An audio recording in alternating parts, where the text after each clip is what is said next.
Hey guys, it's me, Floyd, and that means it's time for the season finale review of Into the Badlands. Let's get it.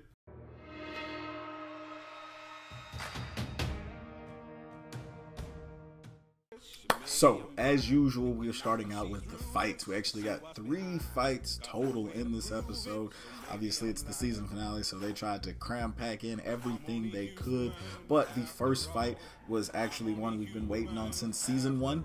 That would be Sonny versus MK. We got the nice little preview battle when Sonny was training MK, and MK got cut and unleashed the dark-eyed version of himself and went off. And then later on in season 1, we got the fight between Sonny, the monk guys, and MK all kind of combined, but they shut MK down pretty quickly and turned his gift off. That being said, this fight has been something I've been waiting on for 2 seasons now, and we finally get it, and it does not disappoint. You start off with Sonny kind of taking MK to school and showing him, hey, you don't want to do this. It was funny the way it started out, because MK was like, give him the baby. He's like, what? Give him the baby. And then Baji's like, dude, give me the baby, give me the baby. So it was pretty funny. And then MK runs in, gets beat up for a little bit, and then Sonny's like, look, I don't want to hurt you.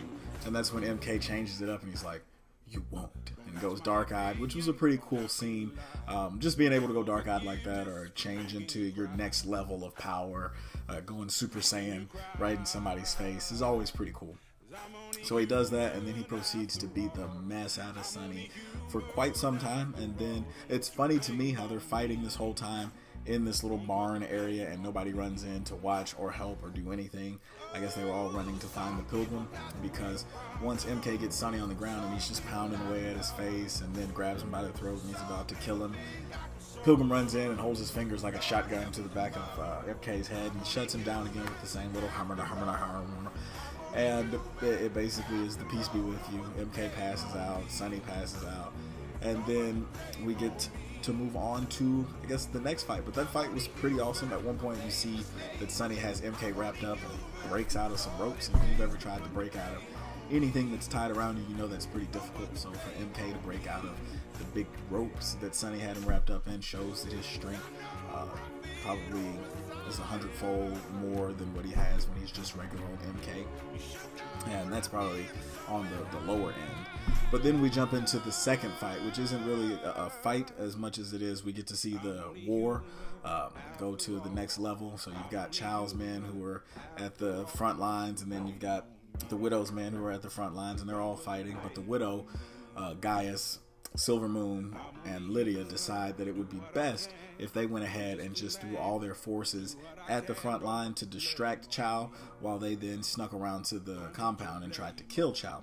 So in doing so, the fight takes place where you see Silver Moon and Lydia go to the front lines. Lydia holds back, and she's supposed to be holding the line and don't let anybody past her, while Silver Moon runs in basically by himself, is what it looks like when the fight starts, because he's riding in on a horse with people next to him, but then he gets shot with an arrow off the horse, and he just goes crazy. I mean, he kills a good 20-30 people. I didn't actually keep count, but there's a lot of people he's slicing up during this time, while he's got an arrow in his shoulder, so he can't even use his mimic hand very well.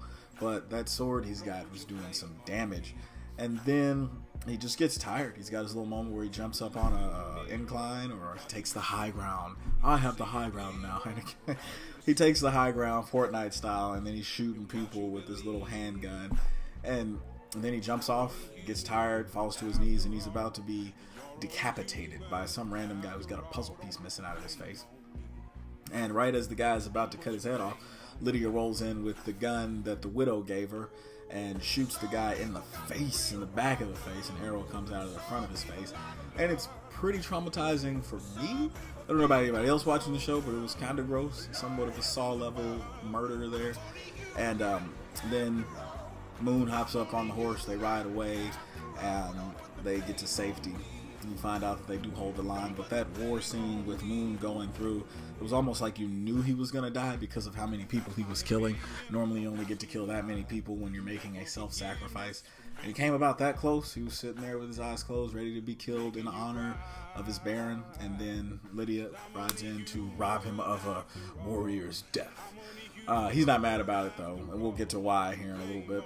And then there's a third fight. Obviously, we said that Lydia and Moon were there to distract Chow's men and get more of the men drawn to the front.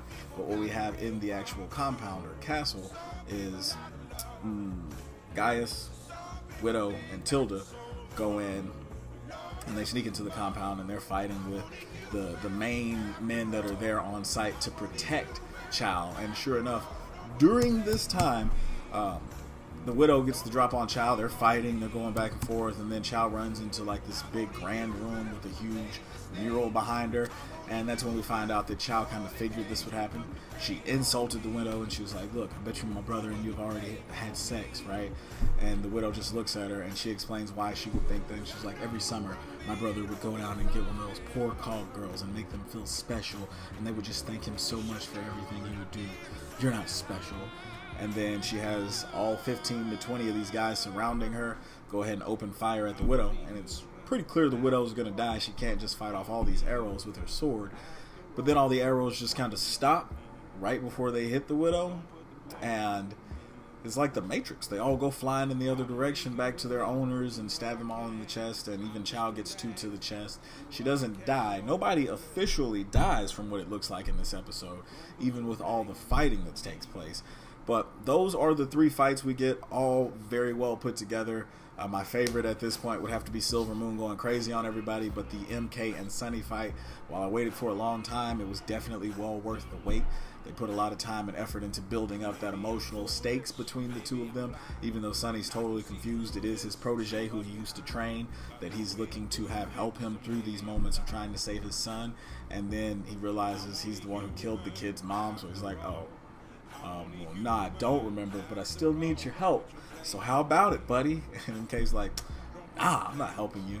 So as far as the story goes, the story itself, not really cut and dry. There is a lot that went on in this episode, and I don't even know if I'll be able to cover it all here in this video. So I'll just hit the high points that I felt like were important to me. Number 1, Sonny does end up meeting up with the Pilgrim, and we find out that not only does the Pilgrim remember him from their childhood, we also find out that the Pilgrim can remember things from about the time when he was Henry's age, which is a baby. So that's weird. But he remembers what his purpose and Sonny's purpose are, or is. He also knows that Sonny had a sister, he even knows her name. He doesn't know what happened to her. So I'm starting to think, based on things that happened later in the episode, highly unlikely, but kind of possible, that the Widow is actually Sonny's sister, or Sonny's sister is someone we just haven't seen yet, which would suck, but also be cool because they introduced a new character at the beginning of season 4, a couple episodes in. So I don't know which way to go on that. I want to say it's the Widow and they've just been around each other this whole time and didn't know they were brother and sister. But at the same time, I don't even know if the ages match up. Character-wise, they seem like they're the same age. They've gone through a lot separately, and it'd be cool to see them join up in forces. But Sonny almost killed the Widow at one point. The Widow almost killed Sonny. Blah, blah, blah, blah, blah. So they've had all this back and forth. So it's pretty crazy. But the Pilgrim knows a lot about Sonny, and he doesn't... I hate it when they do this. They tell you they know a lot about you, but they don't reveal very much in your discussions with them. And then they take him eventually down into this temple that they found in this episode, and they convince him that they need his help to activate it. And as they're activating it, sucky, but the whole time Baji's saying don't do it, it's going to bring about the end of the world. Baji is told by the witch lady that's working with Pilgrim that this is not only how the old world ended, Baji knows that, but this is how the new world is going to begin. And Baji accuses her of just wanting to be able to control somebody who has the dark powers. She denies it, but in the end we do see that the Pilgrim is able to go dark-eyed because he drains both the power out of Sonny's son, as well as, I guess, out of Sonny. He's the catalyst. He puts his hand on the rock, and then the Pilgrim puts his hand on the other side of the rock. And honestly, neither one of those looks like their hands. It's pretty obvious hand actors, I guess. I don't know. Nitpicking. But it looks like he drains Sonny's powers out of him, as you see from the rock, a little energy going over to the Pilgrim. And then he starts draining the energy out of Sonny's son. I guess in the end, Sonny will be happy because he doesn't have to worry about Henry having issues as he grows up, but he does have to worry about living in a world where he had powers to stop someone like what the Pilgrim may be becoming, and he gave them up, technically, to the Pilgrim. What else happens between those two? Clearly, Baji does not like the Pilgrim or the Witch Lady. He feels like they're just using Sonny to get what they want. MK does try to talk to Sonny after their big fight, but Sonny tries to talk to MK, but MK wants nothing to do with Sonny overall at this point. He just wants to be done with the whole situation or kill Sonny, whichever one that he can have happen. And then, so that's kind of how Sonny's arc goes. He gives his powers over to the Pilgrim, and that's the end of the episode. So if we jump back and look at what happened with the Widow, Gaius, Tilda, and Silver Moon, it's actually quite interesting. You've got two love stories going on over there now. You've got the Widow and Gaius, and then you've got Silver Moon and Lydia. We know Silver Moon and Lydia had history between each other a long time ago, even before Quinn was dead, so it was kind of obvious where that was headed, but I didn't realize they were going to go as far as they went, and you're not supposed to do that before battle, because it weakens you, apparently. So I think that's almost why Silver Moon got killed, because of what he did with Lydia before they went into battle, but she was like, well, maybe we should prepare as though we were going to die. So I get it. I mean, it was cool. Not really a big deal. They didn't go and get all weird on us. They made out. You know what happened.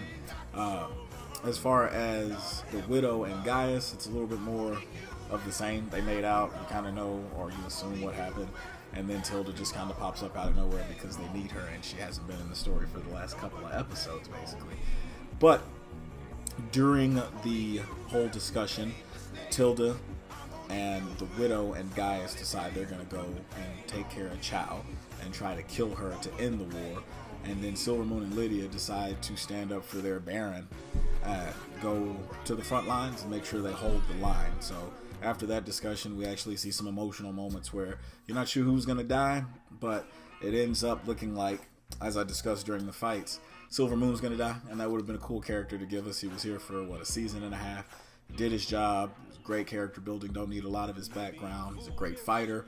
But then Lydia shows up and saves the day, and even as she saved the day, she just looked like she had this dead stare on her face. Like, it was like, did she get shot? Is she about to get shot? Because that's usually how these scenarios work.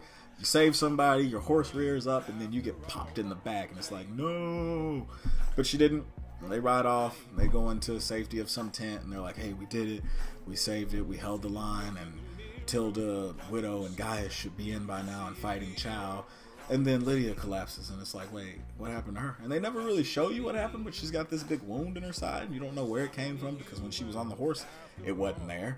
So it's one of those weird things where I'm frustrated because I didn't expect Lydia to die. She survived so much, and then to get possibly taken out, because again, you don't see her die. She begs Silver Moon to not let her die, and it's just a really sad moment because I didn't want her to go. If you gotta take somebody, maybe Tilda, I don't know, who do you take at this point? All of them are pretty well-rounded characters except for like Gaius, but even taking him is not enough.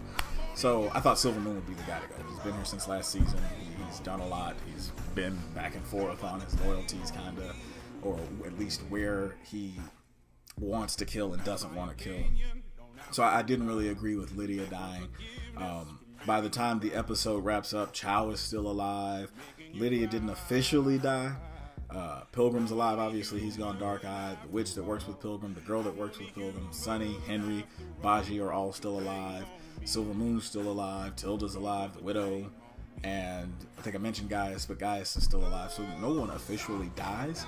And even with the Widow, when she does meet up with Chow and she's about to go and fight her, Chow escapes into the room. Like I said, she shoots all the arrows at Lydia, the Widow. And the Widow stands there like, oh, I'm dead.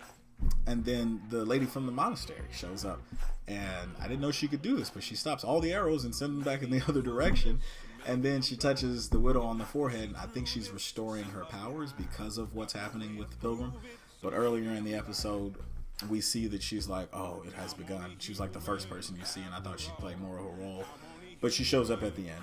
So all in all, the story has come to a nice climax that has a good cliffhanger. What's going to happen with the Pilgrim? What happens with Sonny? Is the Pilgrim going to kill Sonny or put him away because Sonny could cause problems for him and his newfound power?